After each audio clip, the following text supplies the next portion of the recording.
I got to tell you something that really moved me when I learned about it.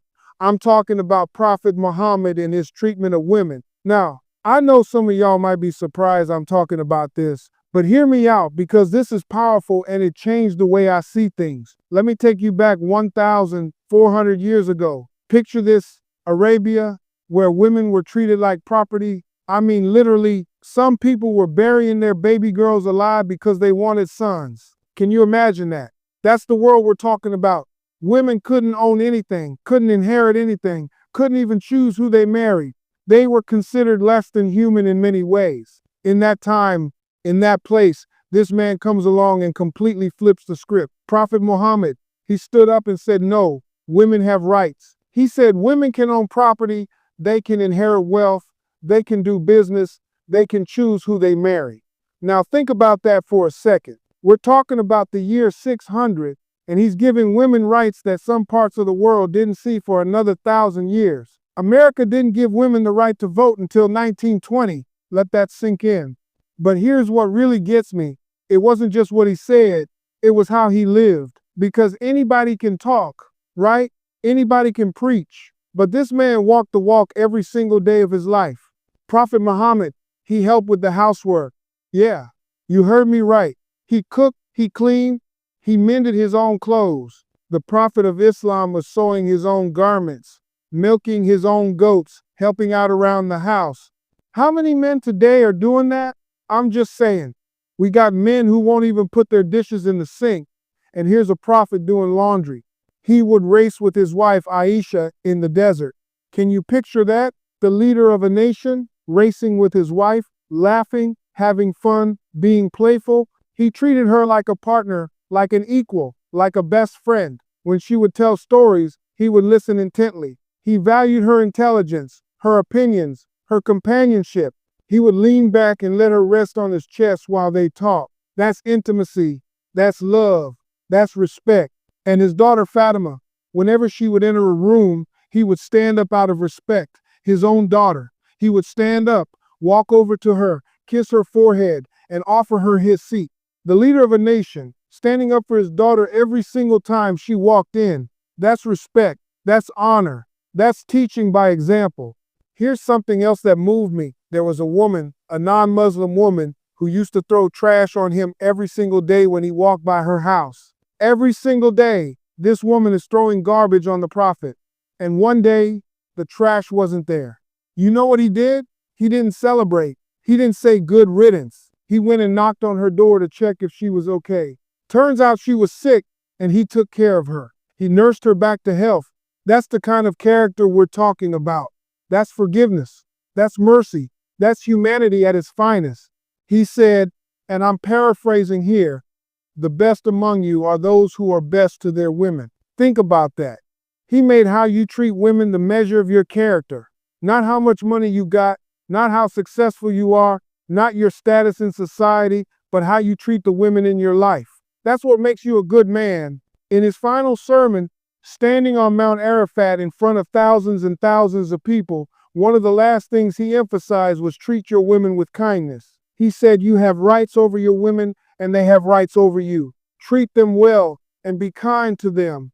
That was one of his final messages to humanity. Out of everything he could have said, he made sure to say treat women with kindness. Now look, I'm not here to convert anybody. That's not what this is about. I'm not a Muslim scholar. I'm just a man who learned something that touched my heart, and I want to share it with y'all. Because in a world where we still see women disrespected, abused, paid less, treated as less than, we need to remember that over 1,000 years ago, there was a man who showed us a better way. He taught that mothers deserve the highest respect.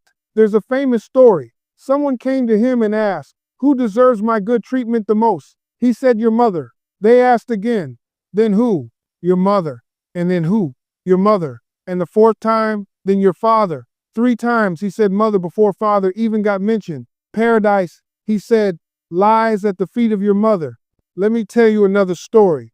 There was a companion who wanted to go fight in a battle, and the prophet asked him, do you have a mother? He said, yes. The prophet told him, stay with her, because paradise is under her feet. He told this man that taking care of his mother was more important than going to war. and education, he made it mandatory for women to get educated.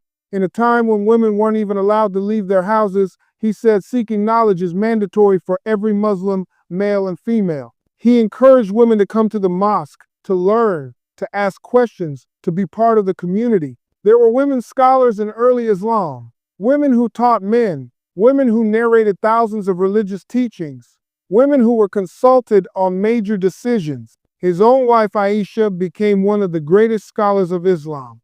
People would travel from far and wide to learn from her. So when I hear people trying to paint Islam as anti-woman, I got to speak up because that's not the truth I learned. That's not what the history shows. The truth I learned is about a man who elevated women in a time when the world was pushing them down. A man who gave them rights, dignity, respect, and honor. And here's the thing that really got me. He didn't just do this when people were watching. This wasn't for show. In his private life, he was even more beautiful. His wife Khadijah was a successful businesswoman, and he worked for her. Think about that. He was her employee. And when she proposed to him, he said yes. She asked him to marry her. That's how progressive this was. And that's something we can all learn from, regardless of our faith, regardless of where we come from. We can learn to respect women, to honor them, to treat them as equals, to value their voices, their intelligence, their humanity, their contributions to society. Because at the end of the day, that's what makes us better human beings. Not just better Muslims, not just better Christians, better human beings, period. Better fathers, better sons, better brothers, better husbands. I look at the world today and I see we still got work to do. We still got men disrespecting women. We still got inequality. We still got abuse. And it makes me think, man, if we just followed that example from 1,400 years ago, imagine how much better things would be. So that's my time. That's what I wanted to share with y'all today. Something powerful, something that changed my perspective, something that made me want to be a better man, and something I hope makes you think a little differently too.